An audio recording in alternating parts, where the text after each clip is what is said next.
नमस्कार प्यारे विद्यार्थियों, आज हम ईओआरओ की पार्ट बी जो सिलेबस में हमारे जो दिया गया उसमें राजस्थान नगर पालिका अधिनियम 2009 उसको हम प्रारंभ कर रहे हैं। उसमें बेसिकली जो अध्याय 1 आज हम पढ़ेंगे, लेकिन अध्याय 1 में आपको जानकारी के लिए बता दूं कि डायरेक्ट आपके सिलेबस में नहीं दिया गया है। अध्याय 2 से आपका सिलेबस प्रारंभ है, लेकिन जब तक आप अध्याय 1 में 2 धाराएं हैं, धारा 1 और धारा 2, इनमें अध्याय 1 में जो धारा 1 जो है वो इस अधिनियम का जो प्रसार कहाँ तक है, इस अधिनियम का नाम क्या है, ये अधिनियम कब लागू हुआ, इसके बारे में है। और इसकी जो धारा 2 है वो कुछ शब्दों की परिभाषाएं बताती है।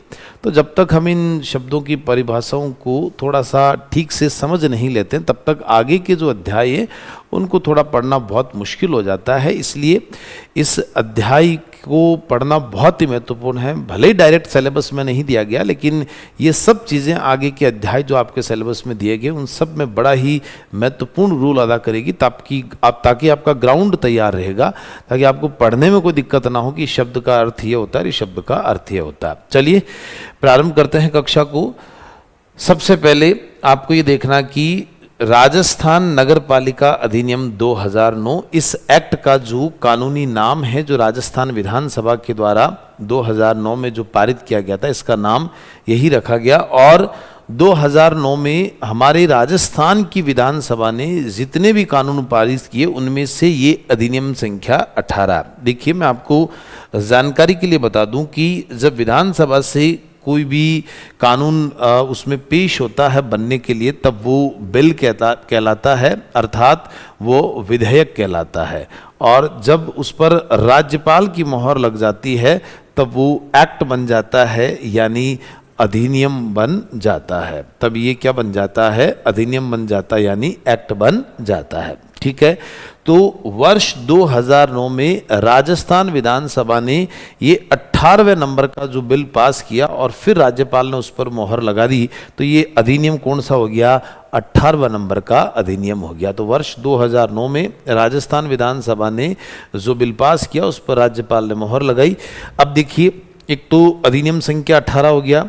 अब भारत जो गणराज्य बना, गणराज्य मतलब गणतंत्र यानी रिपब्लिक, यानी वह देश जिस पर छोटे से लेकर बड़े पदों पर सभी नागरिकों को जाने का अधिकार दिया जाता है, वह देश गणतंत्र कहलाता है, यानी रिपब्लिक कहलाता है। यानी आप इस देश में चपरासी से लेकर राष्ट्रपति तक बन सकते हैं। अर्थात मेरा कहने का मतलब है कि राष्ट्रपति से लेकर चपरासी तक आपको जाने का पूरा अधिकार रहता है। और दूसरी बात है कि इस देश का जो हेड ऑफ द स्टेट, जो राष्ट्रपति होता है, वो निर्वाचित होना चाहिए, इलेक्टेड होना चाहिए, वो नॉमिनेटेड यानी मनोनीत नहीं होना चाहिए। तो इसका मतलब यहाँ पर ये हो गया कि भारत के राष्ट्रपति जो हैं वो निर्वाचित होता है, इसलिए भारत गणतंत्र कहलाता है। इसलिए 26 जनवरी 1950 को जब भारत रिपब्लिक बना, जब भारत गणतंत्र बना था, उस गणतंत्र से लेकर वर्ष 2009 को जब ये कानून बनता है, यानी मैं 50 से लेकर बात करूं, वर्ष 2009 तक की बात करूं, यानी 50 स्वयं भी काउंट होगा, उसके साथ साथ 2009 तक का देखें तो टोटल इसमें 60 वर्ष हो जाते हैं। कितने हो जाते हैं? तो किसी चीज़ को रटना नहीं है। यानी भारत गणतंत्र जब बना वहाँ से लेकर 60वें वर्ष में जाकर राजस्थान में नगर पालिका के लिए क्या बना? एक्ट बना, यानी कानून बना। तो साफ लिखा, भारत गणराज्य के 60वें वर्ष में राज्य विधान मंडल द्वारा यह अधिनियम बनाया गया था। तो 60वां वर्ष कहाँ से हो गया? 50 से लेकर हम 2009 तक काउंट करेंगे तो क्या कितने वर्ष हो गए? 60 वर्ष हो गए। उसमें ये राजस्थान विधानमंडल ने कानून बनाया।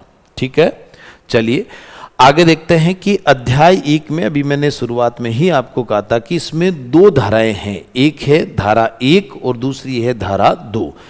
पहली जो धारा 1 है बहुत ही छोटी है, जिसमें इस एक्ट का जो एक तो नाम दिया गया है, इसका प्रसार यानी ये राजस्थान में कहाँ तक इसका फैलाव रहेगा, और ये प्रारंभ किस दिन से ये लागू होगा, तो उसकी लागू होने की डेट हो जाएगी, कितने एरिया के अंदर ये है, या संपूर्ण राजस्थान में या कुछ एरिया छोड़कर है, और इस एक्ट का नाम क्या रहेगा। बस ये तीनों चीजें हैं जो धारा 1 में, क्योंकि अध्याय 1 का जो हेडिंग है वो है प्रारंभिक, यानी इसका शुरुआत कहां से होती है उसके बारे में ये अध्याय 1 कहता है। अब देखिए, अभी थोड़ी देर पहले ही हमने देखा कि इस अधिनियम का नाम, बस नाम ध्यान रखना, राजस्थान नगर पालिका अधिनियम कौन सा है, 2009। तो सबसे पहले इस अधिनियम का नाम पता होना चाहिए आपको, राजस्थान नगर पालिका अधिनियम 2009। दूसरा, पहला पॉइंट ही हमारा क्लियर हो गया। दूसरा देखिए, इसका प्रसार कहां तक है, तो पूरे राजस्थान में है, सिवाय एक छावनी क्षेत्र है नसीराबाद के अंदर, उसको छोड़कर। छावनी क्षेत्र क्या होता है, छावनी क्षेत्र का मतलब जहां एक सेना की टुकड़ी का जहां निवास रहता है उसको छावनी क्षेत्र कहते हैं। वहां जो सेना के जो जवान हैं उनके जो परिवार के लोग भी वहां पर रहते हैं, तो बहुत सारी पब्लिक वहां पर रहती है, तो वहां के लिए जो नगरपालिका वहां पर भी होती है, लेकिन ध्यान रहे कि उस एरिया में नगरपालिका, राजस्थान नगरपालिका अधिनियम 2009 लागू नहीं होगा। वहां पर जो क्या लागू होगा, वहां के छावनी क्षेत्र के लिए अलग नगरपालिका के लिए कानून बने हुए। अब वो कानून कौन बनाता है, भारत का रक्षा मंत्रालय, मिनिस्ट्री ऑफ डिफेंस।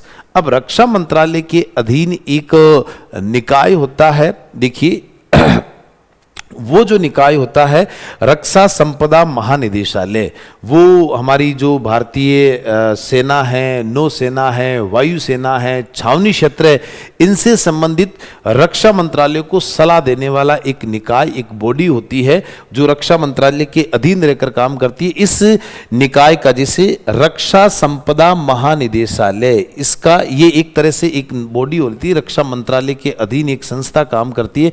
इसका काम ही होता है कि इन तीनों सेनाओं और छावनी क्षेत्र जो एरिया हैं इनसे संबंधित रक्षा मंत्रालय को क्या देना, सलाह देना, और फिर रक्षा मंत्रालय को सलाह देता है, रक्षा मंत्रालय उसके अकॉर्डिंग रूल्स रेगुलेशन बनाता है, और फिर ये जो महानिदेशालय है ये अब उस नियमों के तहत वहां पर व्यवस्था को कंट्रोल करता है। फिर उनको लगता है कि नियम में और कोई बदलाव करना, फिर वो रक्षा मंत्रालय को सलाह देगा, फिर वहां से नियम बनकर आएंगे।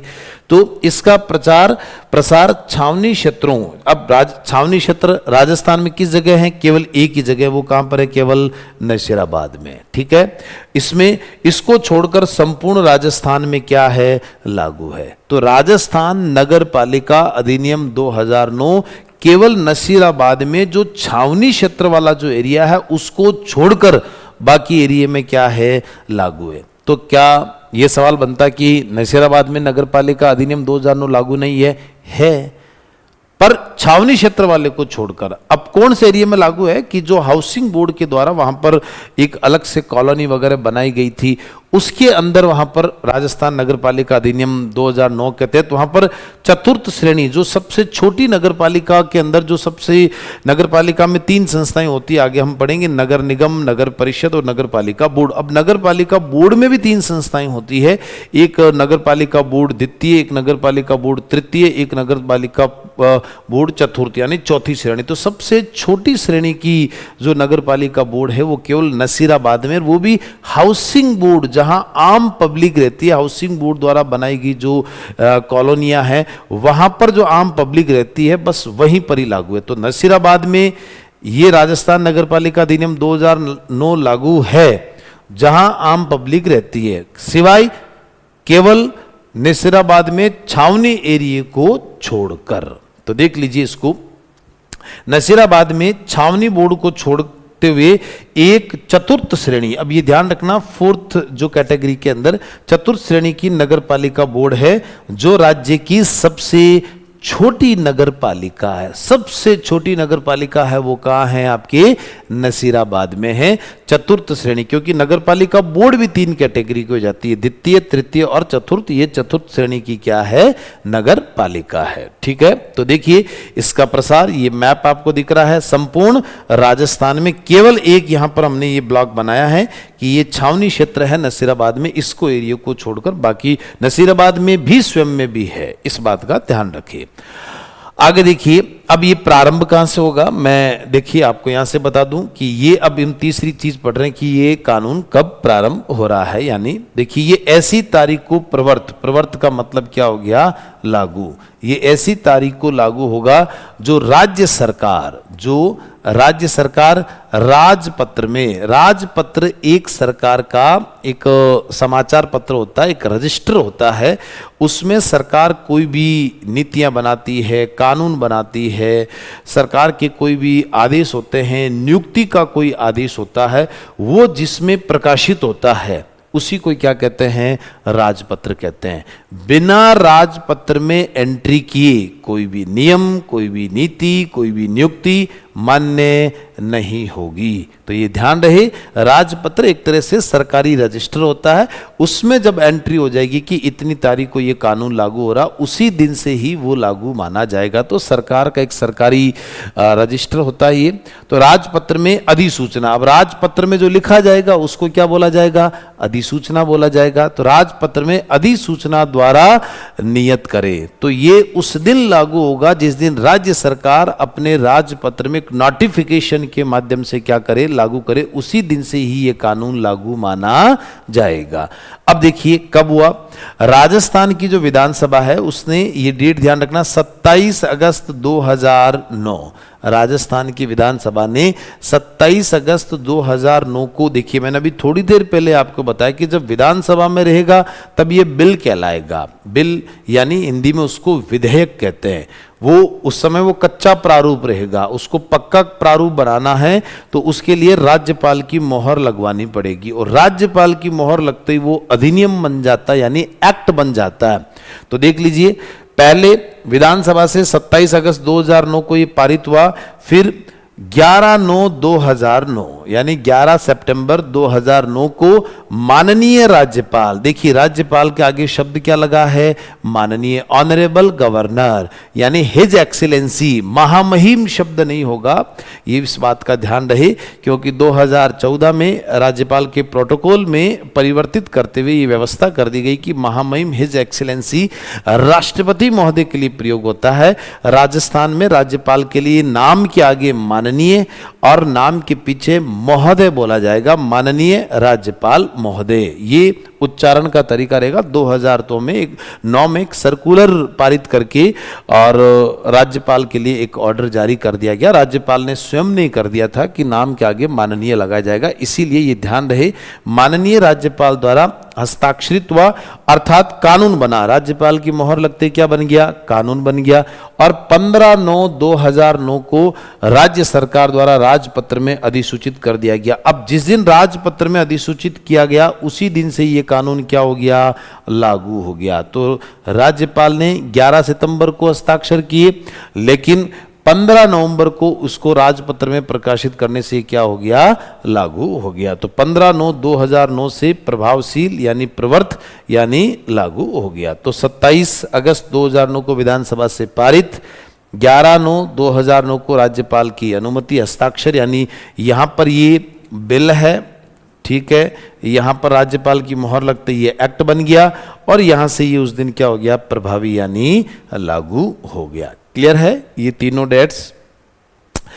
अब हम बात करते हैं धारा 2 की। तो धारा 1 में इस अधिनियम का नाम राजस्थान नगरपालिका अधिनियम 2009, इसका प्रसार संपूर्ण राजस्थान में सिवाय छावनी क्षेत्र को छोड़कर, जो केवल नसीराबाद में भी केवल छावनी वाला एरिया उसको छोड़कर, और उसके अलावा लागू जो यानी प्रारंभ जो है उसमें 27 अगस्त 2009 को विधानसभा से पारित है, 11 सितंबर 2009 को राज्यपाल की मोहर, और 15 नवंबर 2009 को ये राजस्थान में राजपत्र में प्रकाशित हो गया यानी लागू हो गया। ठीक है, अब हम बात करते हैं इसकी धारा 2 की, जो इसमें परिभाषाएं, कुछ शब्दों की परिभाषाएं अपने को समझनी है। ये शब्द आगे हमारे बहुत महत्वपूर्ण हैं, जब हम अगले अध्याय जब पढ़ेंगे जो आपके सिलेबस में डायरेक्ट सीधे दिए गए हैं, उनमें ये सारे वर्ड्स वहां पर वापस आएंगे। इसीलिए ही आपको ये अध्याय 1 पढ़ाया जा रहा है कि जब तक इन शब्दों के अर्थ की भूमिका अगर आपको समझ में नहीं आएगी तो आगे थोड़ा सा पढ़ने में दिक्कत रहती है। चलिए, पहली बात है कि धारा जो 9 है उसमें वार्डों का क्या है विभाजन। देखिए, नगर पालिका जो है ये एक एक्ट का नाम है, यानी इस हेडिंग का भी नाम भी यही है यहाँ पर। जो नगर पालिका जो एक्ट है उसका जो मूल जो संक्षिप्त नाम जो है वो नगर पालिका है। अब ये 3 पार्ट में इसको डिवाइड करते हैं जनसंख्या के आधार पर। जहाँ 20,000 से 1 लाख तक जनसंख्या है वहाँ नगर पालिका बोर्ड बनेगा, जहाँ 1 लाख से 5 लाख तक जनसंख्या है वहाँ नगर परिषद बनेगी, और 5 लाख से ज़्यादा जनसंख्या वहाँ नगर निगम बनेगा। अब देखिएगा धारा जो 9 है वो कहता है वार्डों का विभाजन, यानी जो एक चाहे नगर निगम हो, चाहे नगर परिषद हो, चाहे नगर पालिका बोर्ड हो, उनका विभाजन वार्ड में होता है। जैसे ये एक क्षेत्र है, चाहे यहाँ नगर निगम बना हुआ, चाहे नगर परिषद, चाहे नगर पालिका बोर्ड, अब इसमें ऐसे वार्ड बटे हुए होते हैं, ठीक है ना। अब इसकी नंबरिंग क्या होगी, उत्तर से दक्षिण, यानी 1 2 3 4 5 6 7 8 9 10 11 12। मैंने एक नंबरिंग करा, देखो नंबरिंग का तरीका देखना, ये नंबरिंग भी उत्तर से दक्षिण की तरफ चलेगा, ऐसे नहीं चलेगा, ठीक है ना। इस चीज का ध्यान रहे कि पश्चिम से पूर्व नहीं जाएगा, उत्तर से दक्षिण। अब यानी ward number 1, ward number 2, ward number 3, तो ये वार्ड का जो विभाजन ऐसे किया जाता है वो किस सीमा तक कौन सा वार्ड रहेगा जनसंख्या के आधार पर बांटा जाएगा, तो वो किस में आएगा, धारा 9 के अंतर्गत आएगा। फिर धारा जो 54 है वो क्या कहती है, वार्ड समितियां। देखिए वार्ड में ठीक से कामकाज हो, है ना, पानी ठीक से पहुंचे, बिजली बराबर पहुंचनी चाहिए, साफ सफाई की व्यवस्था निरंतर होनी चाहिए, रोड लाइटें बिल्कुल बराबर चलनी चाहिए, ये एक बेसिक नीड होती है शहर के अंदर। तो इनमें विकास में महत्वपूर्ण सलाह देने के लिए कुछ वार्डों में क्या बनती है, वार्ड समितियां। तो कई जगह एक वार्ड की भी एक समिति बन सकती है, कई जगह मान लीजिए 6 वार्ड को मिलाकर एक जगह समिति बना दी, कई जगह मान लो पूरे वार्डों को मिलाकर भी क्या बना दी, एक समिति बना दी। अगर एक वार्ड से एक समिति बनती है तो उस वार्ड का जो मेंबर होगा वही उसका अध्यक्ष होगा, ठीक है। और अगर सबको मिलाकर एक समिति बन रही है तो ये जो 12 वार्ड मैंने लिखे हैं, इन 12 वार्ड के जो वार्ड सदस्य हैं, तो वो जो पार्षद होंगे वो तो पहले इस वार्ड समिति के क्या होंगे, सदस्य होंगे।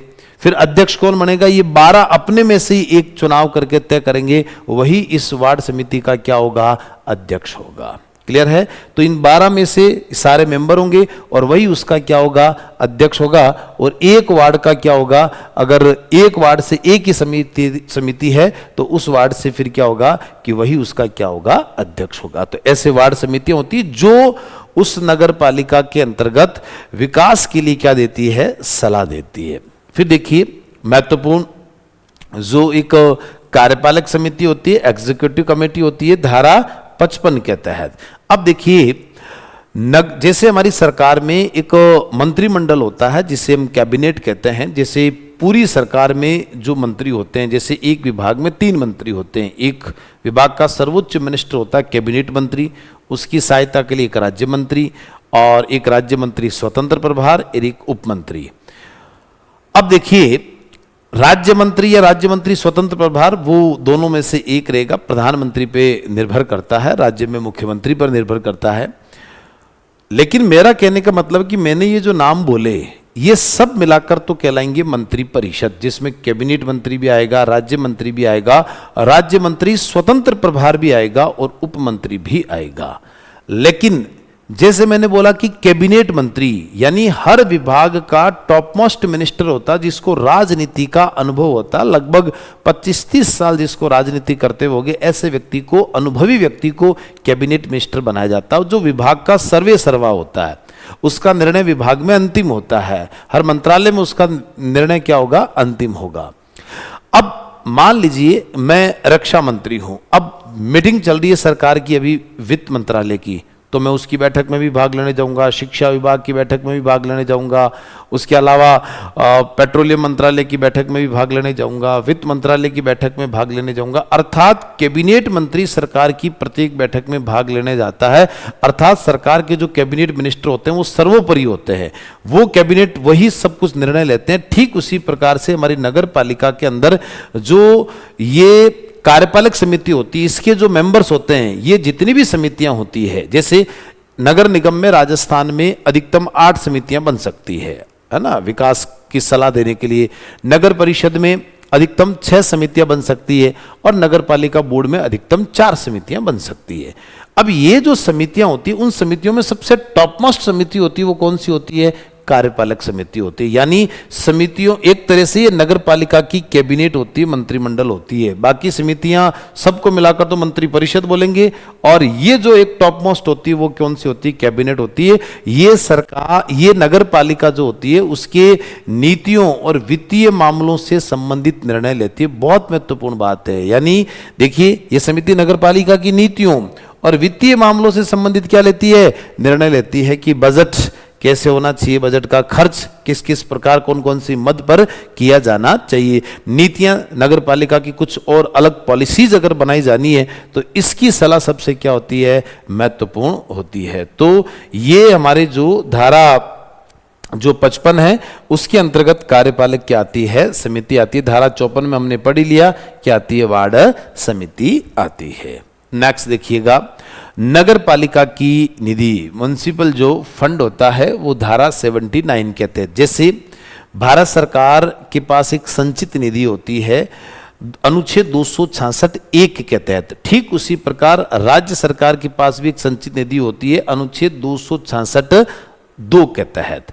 संचित निधि का मतलब होता है कि सरकार की जितनी भी इनकम होती है वो सब उस अकाउंट में क्या होती है? इकट्ठी। सरकार ने कोई भी लोन लिया है, सरकार का इनकम टैक्स के माध्यम से जो पैसा प्राप्त हुआ, सरकार ने कोई बिजनेस किया उसके माध्यम से कोई पैसा प्राप्त हुआ, अर्थात मेरा कहने का मतलब यह है कि सरकार के पास जो भी पैसा आता वो संचित निधि में इकट्ठा होता। ठीक उसी प्रकार नगर पालिका जो होती है उसके पास भी इनकम सोर्स होता है। इन नगर पालिका मान लीजिए कोई बिजनेस कर रही है तो उसका पैसा इसमें इकट्ठा होगा।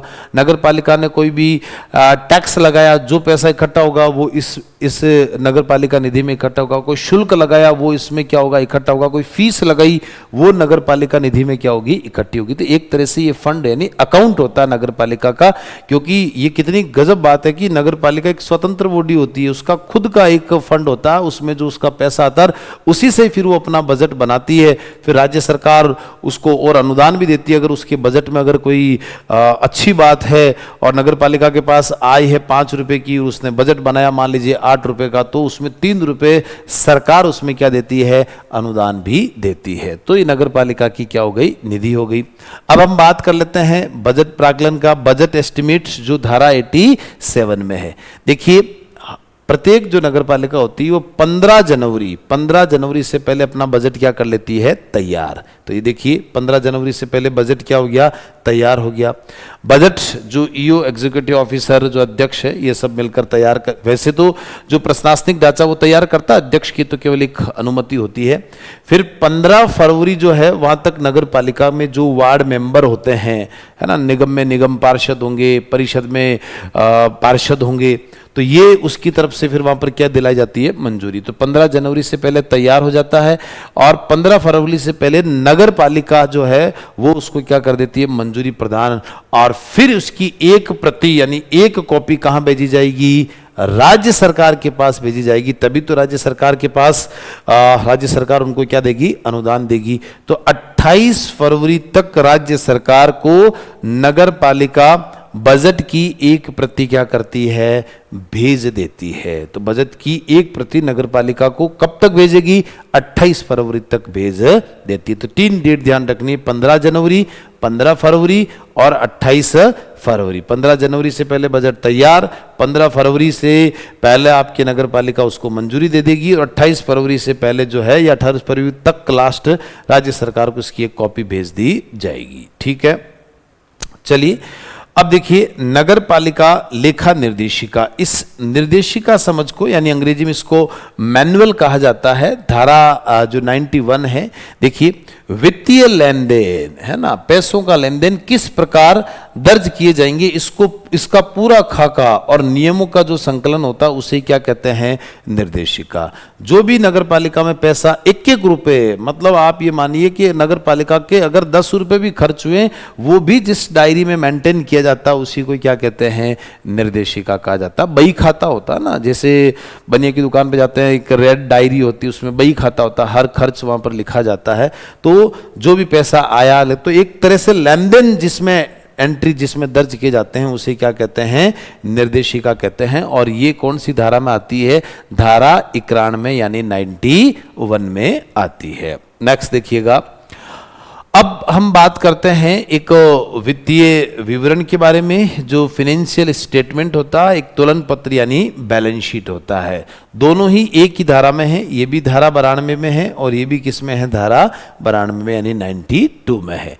अब देखिए, वर्ष के अंत में जो विवरण तैयार होता है, जितनी भी एंट्रियां होती है वो सारी एंट्रियां जो है वो फाइनली तैयार कर दी जाती है, उसको क्या कहते हैं, फाइनेंशियल स्टेटमेंट यानी वित्तीय विवरण कहा जाता है। और बैलेंस शीट जो होता है वो एक तरह से जैसे खातों और ऑडिटिंग से संबंधित है। इसका मतलब यहां पर ये हो गया कि बैलेंस शीट के अंदर दो चीजें होती है, एक असेट्स होती है और एक लायबिलिटीज होती है। यानी कितनी संपत्ति आपके पास है और उसको असेट्स, और दूसरा उसमें देनदारियां, लायबिलिटीज, देनदारियां, आपका कितना ऋण है, कितना लोन है, कितना आपसे उधारी आपकी कितनी है, वो उसमें लिखी जाती है। फिर फाइनली उसका अकाउंट तैयार होता है कि बैलेंस शीट में प्रॉफिट आ रहा है, लॉस आ रहा है, या नो प्रॉफिट नो लॉस आ रहा। तो ये वो बैलेंस शीट तैयार होती है कि नगर पालिका के पास इतनी संपत्ति है और इतनी देनदारियां हैं, इतनी क्या है, उधारियां हैं। फिर बैलेंस शीट तैयार होती है, तब पता चलता है कि नगर पालिका जो है वो घाटे में चल रही है या मुनाफे में चल रही है। तो वो तो एक हो गई हमारी बैलेंस शीट। और एक जितनी भी एंट्रियां होती है उसका फाइनली विवरण तैयार किया जाता है, उसे क्या कहते हैं, वित्तीय विवरण कहते हैं। ये दोनों ही किस में आते हैं, धारा 92 यानी 92 में आते हैं। नेक्स्ट देखिए, अग्निशमन दल है ना, जो फायर ब्रिगेड होते हैं, धारा 256 जो है वो अग्निशमन दल के बारे में बात करते हैं। यानी कोई नगर पालिका का जो क्षेत्र यानी जो एरिया है, उस नगर पालिका क्षेत्र यानी उसके एरिया में कहीं पर भी अगर आग लग जाए तो आग बुझाने का काम ये अग्निशमन दल करेगा। धारा 256 इस बात की पावर देती है नगर पालिका को कि आप ऐसे अग्निशमन दल का गठन करें और कहीं पर भी शहर में अगर आग लग जाए तो उसको बुझाने का काम करेगी। और उसके अलावा जान माल की रक्षा करना, यानी किसी की भी व्यक्ति की जान नहीं जानी चाहिए, उसके लिए तुरंत वहां पर उसके लिए उपकरण होने चाहिए, नगर पालिका के पास वाहन होने चाहिए। तो वाहन, उसके अलावा उपकरण में जितने भी जो वाहन के अंदर जो मशीनें जो लगती है वो सारे उपकरण स्पीडली पानी उस पाइप के माध्यम से पहुंचना चाहिए। किसी पड़ोसी के घर में जाकर, छत पर भी जाकर भी वहां पर आग बुझाने का पूरा प्रयास करना, ये पावर होती है उनके पास। ऐसा नहीं कि किसी के घर में बिना पूछे कैसे घुस गए, वहां पर इनको ये सब कार्य करने का क्या होता है, राइट होता है। किनको, अग्निशमन दल को। तो नगर पालिका उनके लिए एक पूरी व्यवस्था करेगी, गाड़ी की व्यवस्था करेगी, एम्प्लॉयर की व्यवस्था करेगी, उपकरणों की व्यवस्था करेगी। ये धारा 256 कहता है। अब देखिए, राज्य वित्त आयोग, स्टेट फाइनेंस कमीशन, हालांकि जो हमने इससे पहले जो चैप्टर पढ़ा था 74वां संविधान संशोधन 1992, जो नगर पालिका जो अधिनियम था उसमें हमने स्टेट फाइनेंस कमीशन के बारे में डिटेल से हमने इसको समझा था। ये जो राज्य वित्त आयोग है ये दो प्रकार की संस्थाओं के लिए कार्य करता है। एक अनुच्छेद 243I यहां पर लिखा हुआ, ये 243I, हिंदी में इसको झ कह सकते हो, अंग्रेजी में आई हो गया, और 243Y हिंदी में इसका हो गया म। देखिए, आई के तहत तो ये कार्य करता है पंचायती राज संस्थाओं के लिए, पंचायती राज संस्थाओं के लिए, और वाही के तहत ये काम करता है किसके लिए, नगर पालिका के लिए। अब नगर पालिका में आप ये देख सकते हैं जनसंख्या के आधार पर नगर निगम, नगर परिषद और नगर पालिका बोर्ड, तीनों के लिए काम कर सकता है। अब राज्य सरकार के पास जो भी संचित निधि में पैसा इकट्ठा हुआ तो उनमें से कितना रुपया पंचायती राज संस्थाओं को अनुदान के लिए दिया जाना चाहिए, ये रिकमेंड जो है वो स्टेट फाइनेंस कमीशन करेगा, स्टेट गवर्नमेंट को करेगा।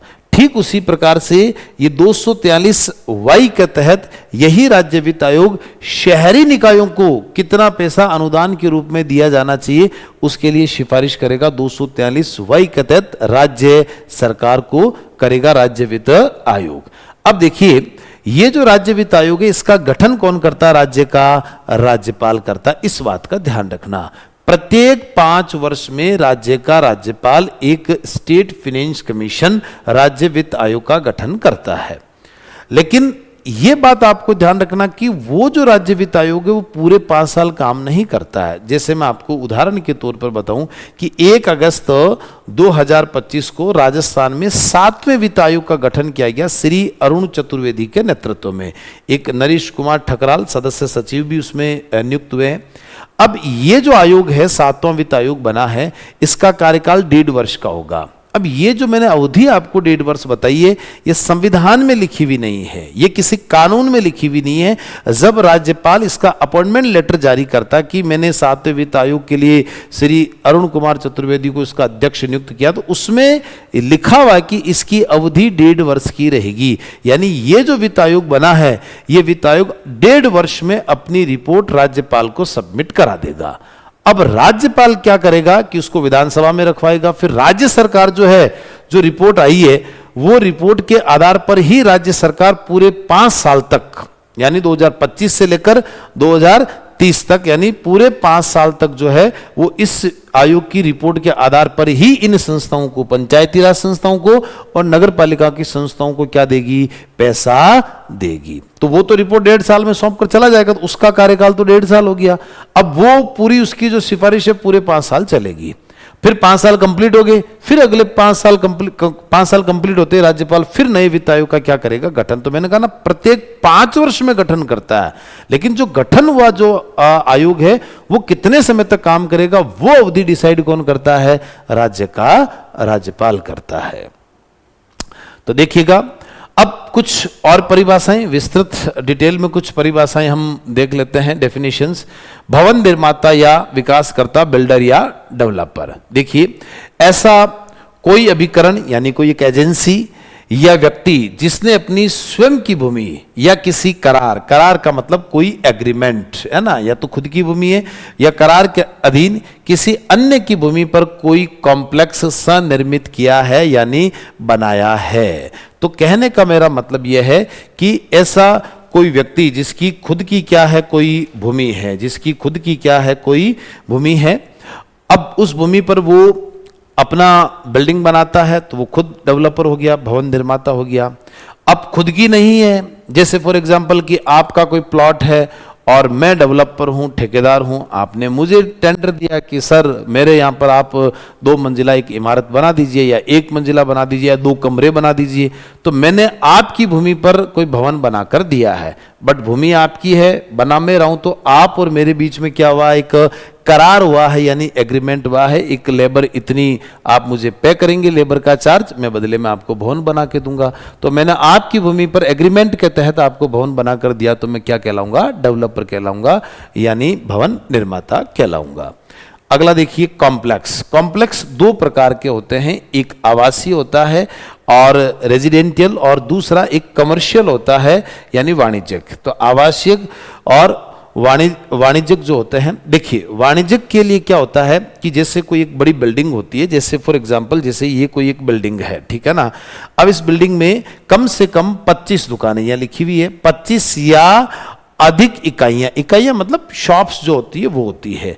तो एक बड़ी बिल्डिंग है, उसमें कम से कम कितनी दुकान होनी चाहिए, 25। अगर 24 भी है तो वो बिल्डिंग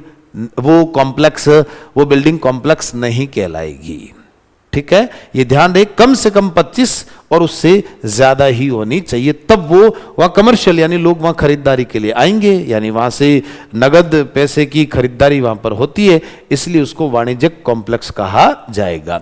आवासीय में एक बड़ी बिल्डिंग होती है, उसमें कम से कम 10 फ्लैट होने चाहिए, तब तो वो कॉम्प्लेक्स कहलाएगा। 10 मतलब 10 फैमिलियां रहती हैं, फ्लैट होने चाहिए। अगर 10 से कम है, 9 भी है, तो वो आवासीय कॉम्प्लेक्स नहीं कहलाएगा। तो देखिए यहां पर ये 10 या अधिक इकाइयों से मिलकर बना हुआ कोई भवन, ठीक है ना। तो कम से कम कितने होने चाहिए, 10 होने चाहिए।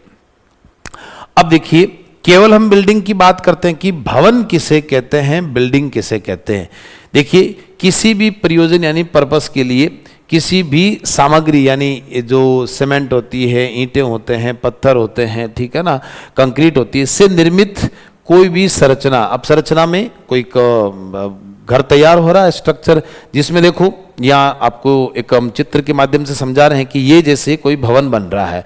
अब देखिए उसमें सबसे पहले क्या भरी जाती है, एक नींव, ठीक है ना। तो ये देखो नींव, उसके अलावा उसमें प्लिंथ यानी कुर्सी फड़, है ना। इसका मतलब होता है कि देखिए ये जो हिस्सा है, यहां से नींव भर दी, यहां से हिस्सा, यानी मकान की हमने मान लीजिए 3 फीट 4 फीट यानी हमने नींव भरी, उसके ऊपर जमीन पर आया, फिर वहां से हमने कुछ हाइट ली, उसके ऊपर हाइट लेकर उसको इक्वल किया, वहां से फिर ऊपर बिल्डिंग बनाएंगे। तो जहां तक हमने मकान की सरफेस से लेकर ऊपर तक जहां तक हमने हाइट ली है उसको प्लिंथ कहा जाता है, यानी कुर्सी कहा जाता है, कुर्सी फड़ जो होता है।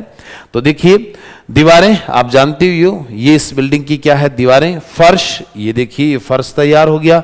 उसके अलावा छत, ये ऊपर की क्या हो गई, छत हो गई।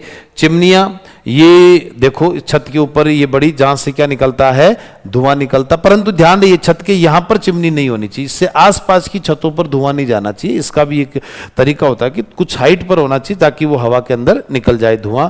उसके अलावा स्थिर चबूतरे, कुछ बाहर की तरफ एक चबूतरा, जैसे अपन देखते हैं कि मार्केट में कुछ शॉप्स होती है, उनके बाहर कुछ चबूतरियां होती है, जैसे एक पक्का स्ट्रक्चर जहां बना जाता है पत्थर बनाकर, और एक दीवार चारों तरफ उसके दीवार होती है और उस पर बैठने की जगह होती है, उसको स्थिर चबूतरा कहते हैं। और कई नगर पालिकाएं तो जो मार्केट होता है उसके बीच में एक बड़ा चबूतरा बना देती थी पक्का, और उसका शुल्क भी वसूलती है कि अगर यहाँ दिन में बैठना करना है तो उसका आपको क्या मिलेगा, क्या लगेगा, आपका शुल्क लगेगा। स्थिर चबूतरा। बरामदे जानते ही आप घरों में। बालकनियां, जो आगे का जो हिस्सा हो गया, ये देखिए ये बालकनी हो गई, ठीक है। कार्निसे यानी जो छज्जा होता है घर के बाहर, उसको क्या कहते हैं, कार्निसे कहा जाता है। जैसे देखिए ये वाला जो एरिया है छज्जा है, इसमें चीजें होती है, जैसे लोहे की पत्ती भी होती है, उसके माध्यम से भी उसको ढका जाता है खिड़की को। और मोल्डिंग यानी पत्थर है उसको थोड़ा सा घुमाकर तैयार किया जाता है, उसको मोल्डिंग कहते हैं। बहिर्गत दीवार यानी जो बाहरी दीवार होती है ना, जो 3 मीटर या अधिक की ऊंचाई। इसका मतलब क्या है कि कोई भी एक ऐसा एरिया, जैसे ये एक छोटा सा कोई एरिया हो गया जो खाली प्लॉट है, ये तो मैंने बिल्डिंग आपको बताई, और एक कोई खाली प्लॉट है और उस पर आपने कोई भवन नहीं बनाया, लेकिन उसके चारों तरफ आपने, ये जमीन है, यहां से इधर और इधर आपने 3 मीटर की एक दीवार डंडा करवा दिया, उसको भी भवन की श्रेणी में माना जाएगा। खाली प्लॉट है, उसके ऊपर 3 मीटर की हाइट पर आपने एक दीवार बना दी, चारों तरफ आपने क्या बना दी, दीवार बना दी 3 मीटर की हाइट की, तो भी वो किसकी श्रेणी में आएगा, भवन की श्रेणी में माना जाएगा। चाहे भले बिल्डिंग नहीं भी हो, लेकिन फिर भी वो भवन की श्रेणी में माना जाएगा। आगे देखिएगा, प्लिंथ यानी कुर्सी किसी भवन या इमारत का वह भाग होता जो जमीनी स्तर यानी ग्राउंड लेवल से ऊपर है और मुख्य फर्श के स्तर तक। अब देखिए ये आपके सामने हम प्लिंथ दिखा रहे हैं, ये देखिए नीचे का हिस्सा यानी ग्राउंड लेवल से ऊपर हो गया और मुख्य फर्श। अब यहां पर ये फर्श आएगा घर का, इस फर्श तक यानी ये कुर्सी फड़ आ गया, इस कुर्सी फड़ ये जो आता है इसी को क्या कहा जाता है, प्लिंथ कहा जाता है। यानी फ्लोर लेवल से नीचे ये हो गया, फ्लोर यहां बनेगा, उससे ये नीचे ये हो गया, और ये जो आपका ग्राउंड लेवल है इससे ऊपर हो गया, ये मुख्य फर्श से क्या हो गया, नीचे हो गया। तो ये जगह हो गई, ये फर्श यहां पर डलेगा, इसको प्लिंथ कहा जाता है। अब कौन सी चीजें भवन की श्रेणी में नहीं आती है, ये तो हमने देखा कि इन सब चीजों को 3 मीटर या उससे अधिक ऊंचाई वाले को भवन कहा जाता है, चाहे भले वहां बिल्डिंग नहीं भी हो। जैसे 3 मीटर से कम ऊंचाई की सीमा दीवार, कोई खाली प्लॉट है, मैंने कहा भी 3 मीटर की बनाई, मान लीजिए आपने 2 मीटर की दीवार बनाई है, 1.5 की बनाई है या 2.5 की बनाई है और चारों तरफ से 4 दीवारी करा दी, तो वो भवन की श्रेणी में नहीं आएगा। फिर जैसे तंबू जो होता है, जो स्थाई, जैसे रोडों के किनारे हम लोगों को देखते हैं, जो वाटर प्रूफ होता है, जो चारों तरफ से ढका हुआ रहता है, जिसमें एक तरह से आदमी अपना एक कच्चा घर तो नहीं कह सकते, मिट्टी का नहीं, लेकिन एक टेंट के माध्यम से उसका एक अस्थायी जो घर बना हुआ है, चारों तरफ से ढका हुआ है, और सबसे बड़ी बात है कि वो वाटर प्रूफ है, तो वो एक तंबू हो गया, वो भवन की श्रेणी में नहीं आएगा। एक होता है सामियाना। सामियाना का मतलब होता है कि जैसे पुराने जमाने में होते थे कि जो लोग बैठते हैं उनको ढकने के लिए ऊपर से जो चारों तरफ से खुला होगा लेकिन ऊपर टेंट लगा हुआ रहता है। जैसे आज की तारीख में हम देखें कि शादी ब्याह जो प्रोग्राम होते हैं तो खुले में जो टेंट लगाया जाता है, चारों तरफ से खुला होता है, रंगीन कपड़े होते हैं, धूप से बचने के लिए, ओस से बचने के लिए, उनको क्या कहते हैं, सामियाना कहते हैं। यहाँ पर ये क्यों समझाया जा रहा है, क्योंकि लोग घरों के बाहर जो सिटी में रहते हैं, जो घर के बाहर जो सड़क होती है वहां पर ऐसे सामियाने लगा देते हैं, तो वो भवन की श्रेणी में नहीं है, इसलिए नगरपालिका आकर उसको हटा सकती है। ठीक है। या त्रिपाल आश्रय, आप जानते ही हैं, त्रिपाल के माध्यम से छोटा सा कोई बारिश वारिश से भीगने के लिए घर के बाहर भी ऐसे लगा दिया कर दिया, तो वो भी त्रिपाल जो लगा रखा है वो भी यहां पर भवन की श्रेणी में नहीं माना जाएगा। जो भवन की श्रेणी में नहीं है, और जैसे ये सामियाना सड़क वगैरह पे लगा दिया तो उस दौरान उसको हटा दिया जाएगा, नगरपालिका के नियमों में नहीं आता है।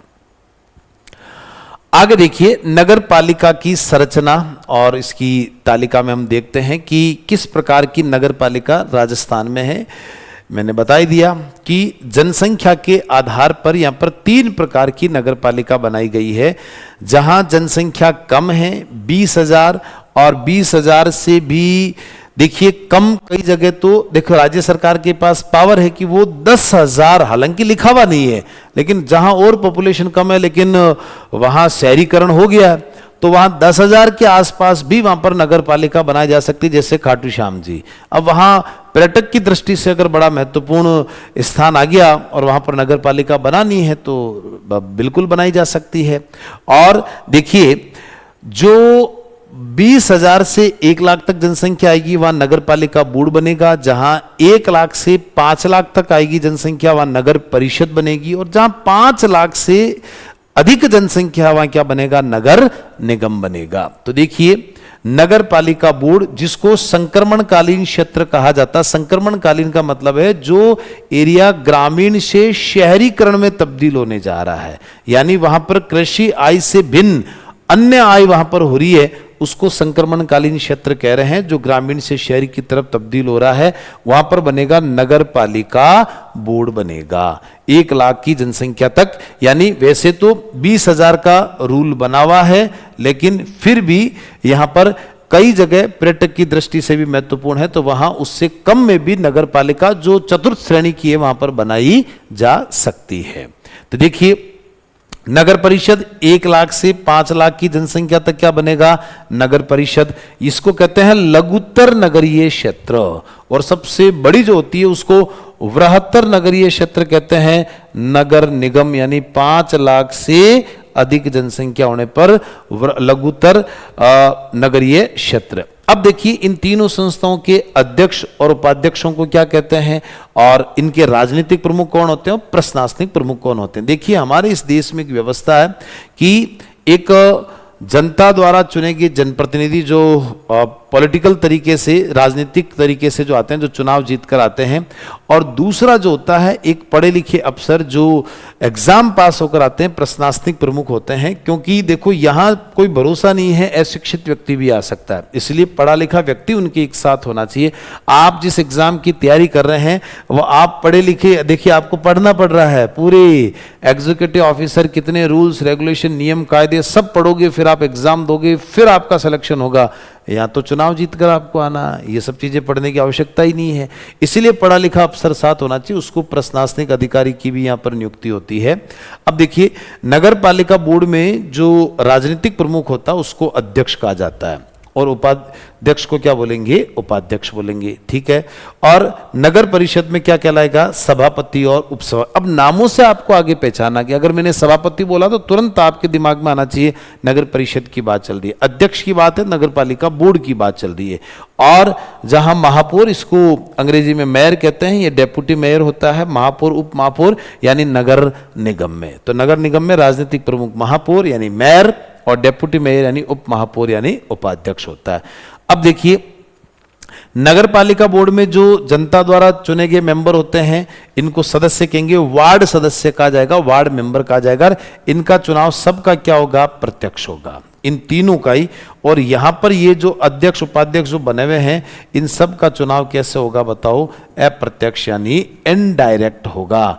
अप्रत्यक्ष को यहां पर शुद्ध हिंदी में परोक्ष कहा जाता है, यानी परोक्ष रूप से इनका क्या होता है, चुनाव। पहले अगर नगर पालिका बोर्ड में आपको अध्यक्ष उपाध्यक्ष बनना है तो पहले आप सदस्य बनेंगे जनता द्वारा डायरेक्ट, इनमें से फिर एक उपाध्यक्ष बनेगा और इनमें से एक क्या बनेगा, अध्यक्ष बनेगा। तो जो मेंबर होंगे उन्हीं में से व्यक्ति खड़ा होगा अध्यक्ष के चुनाव के लिए, फिर सारे मेंबर वहां वोट करेंगे, जिसको ज्यादा वोट आएगा वो अध्यक्ष बन जाएगा। ठीक ऐसे ही उपाध्यक्ष का चुनाव होगा, इनमें से जिसको उपाध्यक्ष बनना वो लोग वहां पर पर्चा भरेंगे निर्वाचन अधिकारी के सामने, और जो मेंबर यहां जीत कर आए वही आपस में क्या करेंगे, वोट करेंगे। तो जिसके सर्वाधिक मत आएंगे वो उपाध्यक्ष बन जाएगा। ठीक ऐसे ही देखिए लघुतर निकाय में सभापति उपसभापति, ये इसको पार्षद कहेंगे। यहां पर जो मेंबर चुनकर आएगा उसको पार्षद कहेंगे। तो ये ध्यान रहे, ये भी कैसे चुनकर आएगा, प्रत्यक्ष आएगा। इनमें से एक उपसभापति बना जाएगा, इनमें से एक क्या बनाया जाएगा, सभापति बनाया जाएगा। ठीक है। उसी प्रकार से नगर निगम में जो मेंबर चुनकर आता है उसको निगम पार्षद कहा जाता है, उसको निगम पार्षद कहेंगे। देखिए नगर परिषद में केवल पार्षद, नगर निगम में निगम पार्षद। इनमें से ये प्रत्यक्ष चुना जाएगा, इनमें से एक उप महापौर बनेगा और इनमें से एक क्या बनेगा, महापौर बनेगा। ठीक है। तो ये एक इसका स्ट्रक्चर रहेगा। अब बात करते हैं प्रशासनिक अधिकारी की। तो कार्यपालक अधिकारी यानी ईओ, एग्जीक्यूटिव ऑफिसर, जिस एग्जाम की आप तैयारी करते हैं, आप जब ईओ बन जाएंगे तो आप किसमें आपकी अपॉइंटमेंट होगी, नगर पालिका बोर्ड में होगी। किसमें होगी, नगर पालिका बोर्ड में। अब आपके ऊपर जो प्रमुख होगा वो राजनीतिक प्रमुख होगा, कौन, नगर पालिका का अध्यक्ष होगा।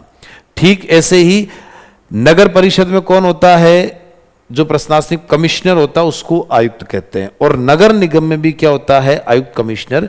हालांकि देखिए आगे मैं आपको जानकारी के लिए बता दूं कि देखिए 4/5/2015 यानी 4 मई 2015 को एक अधिसूचना जारी हुई जिसमें मुख्य कार्यपालक अधिकारी को प्रतिस्थापित कर आयुक्त यानी कमिश्नर किया गया। यानी 2015 में नगर निगम का जो कमिश्नर होता था उससे 2015 से पहले उसका नाम मुख्य कार्यपालक अधिकारी यानी सीईओ, चीफ एग्जीक्यूटिव ऑफिसर था।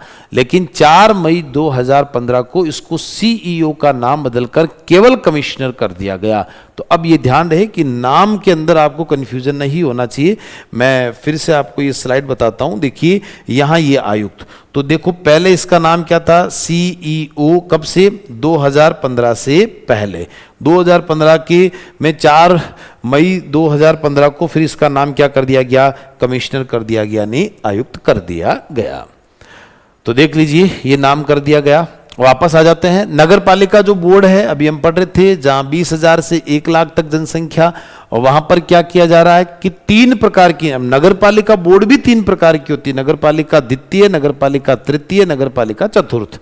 तो देखिए सबसे छोटी वाली की बात करते हैं हम पहले, नगर पालिका चतुर्थ यानी 25,000 से जहां जनसंख्या कम है। वैसे मैंने अभी आपको कहा 20,000 से 1 लाख तक नगर पालिका बोर्ड, फिर ये 3 कैटेगरी बनेगी। 25,000 से कम, मैंने कहा 10,000 तक भी अगर सरकार को लगता है तो राज्यपाल आदेश जारी कर देगा, उसके लिए बना सकता, लेकिन मोस्टली 20,000 पर बनाई जाती है, इसका तो रूल है। लेकिन फिर भी कई बार पर्यटन की दृष्टि से सरकार बना देती है अगर पॉपुलेशन नहीं भी है, आवश्यकता है तो देखिए हालांकि नियम बना हुआ नहीं है 10,000 का, ये ध्यान रहे। तो देखिए जनसंख्या जहां 25,000 से कम है वहां नगर पालिका 4 बनेगी। फिर जहां 25,000 से ज्यादा है और 50,000 तक पॉपुलेशन है वहां नगर पालिका तृतीय, और जहां 50,000 से जनसंख्या ज्यादा 1 लाख तक है वहां क्या बनेगी, नगर पालिका द्वितीय। ये द्वितीय, तृतीय, चतुर्थ की क्या रहेगी, कैटेगरी रहेगी। अब 1 लाख से ज्यादा जनसंख्या होते ही क्या बन जाएगा, नगर परिषद। 1 लाख से 5 लाख तक लघुतर निकाय, और 5 लाख से ज्यादा जनसंख्या होते ही वृहत्तर निकाय यानी नगर निगम बन जाएगा। तो देख लीजिए संक्रमणकालीन क्षेत्र जो नगर पालिका बोर्ड है, लघुतर निकाय नगर परिषद है, वृहत्तर नगरीय क्षेत्र नगर निगम है। भारतीय संविधान के अनुच्छेद 243 क्यों, है ना, 243 क्यों यानी हिंदी में 243 थ कहते हैं, के अधीन राज्यपाल द्वारा विनिर्दिष्ट कोई क्षेत्र यानी किसी क्षेत्र को संकल्पनकालीन क्षेत्र घोषित करना है, नगर परिषद घोषित करना, नगर निगम, वो घोषित कौन करेगा, राज्य का राज्यपाल करेगा। इस बात का आपको ध्यान रखना है, ठीक है। अब देखिए राज्यपाल किन क्षेत्रों को, किस आधार पर इन क्षेत्रों को नगर पालिका बोर्ड घोषित करेगा। भाई ग्रामीण से संक्रमणकालीन, ग्रामीण से शहरीकरण हो रहा, तो क्या आधार रहेंगे जिसके आधार पर उसको नगर पालिका वो घोषित करेगा? तो उसके 5 आधार रहेंगे। कितने रहेंगे? 5 आधार। पहला, जनसंख्या। अभी हमने पढ़ ही लिया कि जहां 20,000 से ज्यादा आबादी होते ही उसको शहरीकरण में मान लिया जाता। एक तो जनसंख्या, लेकिन जनसंख्या में भी जनघनत्व होना चाहिए। यानी गांव में अगर देखें तो एक खेत में एक व्यक्ति रहता है, शेखावाटी एरिया में देखें, और शहरी क्षेत्र में 1 किलोमीटर में 1,000 से ज्यादा पब्लिक रहती है। यानी जनघनत्व कहाँ है? जहां ज्यादा है, तो जनघनत्व पब्लिक ज्यादा होगी तो वहां साफ सफाई की, कचरा भी ज्यादा होगा, साफ सफाई की आवश्यकता पड़ेगी, है ना, पानी की आवश्यकता ज्यादा पड़ेगी, लाइट की पड़ेगी, बिजली, जो ये सब सुविधाएं, शिक्षा, स्वास्थ्य, इन सब की वहां पर आवश्यकता पड़ेगी, क्योंकि जनघनत्व क्या है? ज्यादा है। स्थानीय प्रशासन के लिए उत्पन्न राजस्व कि वहां का जो लोकल जो प्रशासन होगा उसके लिए राजस्व के लिए अन्य सोर्सेज उत्पन्न हो जाएंगे। जैसे कुछ औद्योगिक फैक्ट्रियां वगैरह लग गई, वहां से उनके राजस्व का क्या हो गया? तरीका हो गया, वहां से उनको टैक्स मिल रहा है, शुल्क मिल रहा है, तो ये राजस्व के लिए कुछ ना कुछ उनके लिए आय का सोर्स बन गया। ठीक, कृषि से भिन्न नियोजन की प्रतिशतता, यानी कृषि से भिन्न कोई भी कार्य, है ना, कोई भी कार्य, जैसे ग्रामीण एरिया किसको कहेंगे? पंचायती राज, जहां केवल लोगों की, ज्यादातर लोगों की आय का साधन एग्रीकल्चर यानी कृषि है। लेकिन अगर हम शहरीकरण की बात करें तो कृषि तो बहुत कम, मान लीजिए 10 या 20% है, लेकिन 80% लोग कृषि से भिन्न आय का सोर्स है उनका। जैसे कैसे? जैसे वहां पर बहुत बड़ा मार्केट बन गया, लोगों ने कपड़ों की शॉप खोल ली, ठीक है ना, जूते चप्पल की शॉप खोल ली, बढ़िया पेट्रोल पंप है वहां पर, बैंक है वहां पर, और रेडी ठेले वाले वहां पर लोग लगे हुए हैं, ठीक है ना, इतने सारे वहां पर, तो लोगों की आय का सोर्स देखिए अन्य तरीका बन गया, ठीक है ना। मार्केट पूरा का पूरा बना हुआ, जहां हर प्रकार का सामान वगैरह मिलता है। तो आप ये देखिए आसपास के गाँव के लोग वहां पर आते हैं, परचेजिंग करते हैं, तो जिस उस शहर में जब आते हैं तो वहां के जो शहर के जो वासिंदे हैं वहां पर, सबकी वहां पर लगभग 80% लोगों की शॉप है, दुकान है, कोई ना कोई वहां पर अन्य प्रकार से इनकम सोर्स प्राप्त कर रहा है। तो वो हो गया आपका कृषि से ज्यादा लोगों की प्रतिशतता ज्यादा है अन्य नियोजन, अन्य कार्यों के लिए। फिर अगला देखिए कि आर्थिक महत्व अथवा अन्य बातें जो राज्यपाल क्या समझे? उचित समझे। आर्थिक महत्व में जैसे मैं ये कह सकता हूं पर्यटन, ठीक है ना, कोई भी आर्थिक महत्व, जैसे आज हम बात करें माउंट आबू। अब माउंट आबू जो है वो केवल पर्यटन की दृष्टि से बड़ा महत्वपूर्ण है, ठीक है ना। वहाँ गुजरात से लोग आते हैं, ठीक है ना, राजस्थान से भी बहुत सारे लोग वहाँ पर जाते हैं और वहाँ की वादियों को देखने के लिए जाते हैं। तो ये पर्यटन की दृष्टि से आर्थिक महत्व, तो वहाँ पर खूब सारे लोग आएंगे, तो नेचुरल है वहाँ पर खाने पीने की वस्तुएं वगैरह, सामान वगैरह बिकेंगे, होटल बहुत ज़्यादा वहाँ पर, रिजोर्ट वहाँ पर बहुत ज़्यादा हो जाएंगे, तो लोगों की आय के सोर्सेज कृषि के अलावा अन्य सोर्सेज होंगे वहाँ पर उत्पन्न, ठीक है ना। तो राज्यपाल जिनको उचित समझे वो कोई भी आर्थिक महत्व अगर वहां पर कोई डेवलप होता है, ये 5 क्षेत्र होते हैं: जनसंख्या, जनघनत्व, स्थानीय प्रशासन के लिए उत्पन्न राजस्व, कृषि से भिन्न नियोजन की प्रतिशतता और आर्थिक महत्व। कोई भी अन्य बात जिसे राज्यपाल क्या समझे? उचित समझे, वो 5 आधार पर राज्यपाल क्या करेगा? इनको नगर पालिका क्षेत्र घोषित कर देगा। आज की कक्षा में जो भी हमने पढ़ा है उसको अभ्यास प्रश्नों के माध्यम से हम उसका सरलीकरण करने का प्रयास करेंगे। प्रत्येक जो हमारी कक्षा रहेगी उसमें एक दिन में जो भी हमने कंटेंट पढ़ा है उससे संबंधित प्रश्न जो है वो आपके सामने यहाँ पर आएंगे। इन प्रश्नों के आपको जवाब भी देने हैं। देखिए पहला प्रश्न, राजस्थान जो नगर पालिका अधिनियम 2009 के संदर्भ में निम्नलिखित तिथियों पर आपको विचार करना है। तो 3 तिथियां यहाँ पर आपको दी गई है, उनमें से निम्न में से कौन सा कथन सत्य है? हाँ जी, अंजू जी, मोनिका जी, सबको गुड इवनिंग। आप इन प्रश्नों का उत्तर दीजिएगा। पहला देखिए पॉइंट, विधानसभा में पारित 27 अगस्त 2009 को, बिल्कुल ये बात बिल्कुल क्या है? सही है। उसके अलावा राज्यपाल द्वारा अनुमति 11 सितंबर 2009 को मिली, बिल्कुल ये बात भी क्या है? सही है। राजपत्र में अधिसूचना कब से ये लागू हुआ? 15 सितंबर 2009 को, ये बात भी क्या है? सही है। तो तीनों ही पॉइंट 1, 2, 3, यानी इसका आंसर हो जाएगा सी।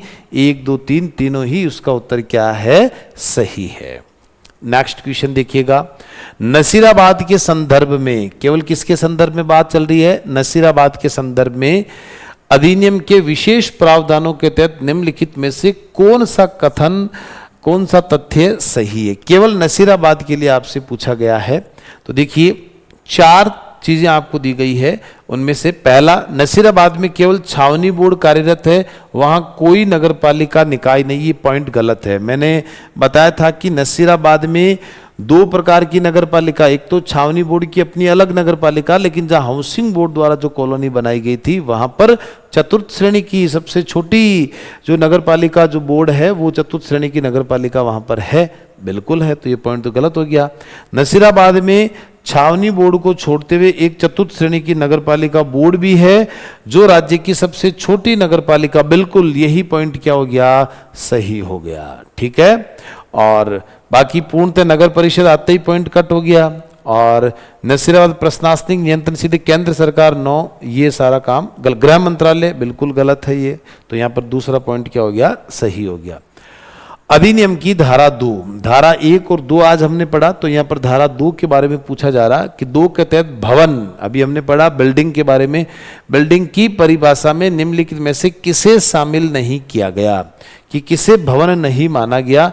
इसका कोई ऐसी बात है जिसको शामिल नहीं किया गया है। देखिए, फाउंडेशन, नींव, प्लिंथ यानी कुर्सी, दीवार, बिल्कुल ये तो है। बरामदे, बालकनियां या 3 मीटर से अधिक ऊंचाई की बहिर्गत दीवारें, बिल्कुल ये भी है। 3 मीटर से कम ऊंचाई की सीमा, दीवार, तंबू, सामियाना, तिरपाल, आश्रय, ये नहीं है, इनको भवन नहीं माना गया है। ठीक है, चबूतरे, चिमनियां, बिल्कुल है, ये बिल्कुल है। नेक्स्ट क्वेश्चन देखिएगा, धारा 87 जो बजट एस्टिमेट के बारे में बात कर रहा था, बजट प्राक्कलन के बारे में, को तैयार करने और पारित करने की समय सीमा कौन सा अनुक्रम सही है। जो नगर पालिका का बजट तैयार होता, 3 डेट मैंने बताई थी, 15 जनवरी, 15 फरवरी और 28 फरवरी, इन तीनों को क्रमानुसार देखना। तो 15 फरवरी को बजट तैयार, 9, 1 जनवरी को बजट तैयार, 9, पहले पॉइंट से काटना है। 15 जनवरी से पहले बजट तैयार, यहां तक ठीक है। 15 फरवरी तक नगर पालिका की मंजूरी, यहां तक भी ठीक है। और 28 फरवरी तक राज्य सरकार को एक प्रति प्रेषित होगी, बिल्कुल ये बात क्या है, सही है। तीनों का क्रम आपसे पूछा गया है। चौथा देखिएगा, संविधान के अनुच्छेद 243 क्यों के अधीन राज्यपाल द्वारा किसी क्षेत्र को संक्रमणकालीन, लघुतर या बृहत्तर यानी नगरपालिका बोर्ड, नगर परिषद और नगर निगम क्षेत्र घोषित करने के लिए किन आधारों को ध्यान में रखा जाता है। 5 आधार मैंने बताए थे, देख लीजिए। जनसंख्या और जनघनत्व, बिल्कुल है। स्थानीय प्रशासन के लिए उत्पन्न राजस्व, बिल्कुल ये बात सही है। कृषि से भिन्न अन्य नियोजन, बिल्कुल कृषि से अलग जो आय के साधन। आर्थिक महत्व, अन्य बातें, बिल्कुल ये चारों ही बातें क्या है, सही है। तो इसका उत्तर हो जाएगा सी। 1, 2, 3, 4 चारों ही क्या है, सही है। चलिए, तो प्यारे विद्यार्थियों, आज की कक्षा में हमने अध्याय 1 पढ़ा पूरा, उसमें धारा 1 और 2 का क्या किया, अध्ययन किया। बहुत बहुत धन्यवाद, नमस्कार, थैंक यू।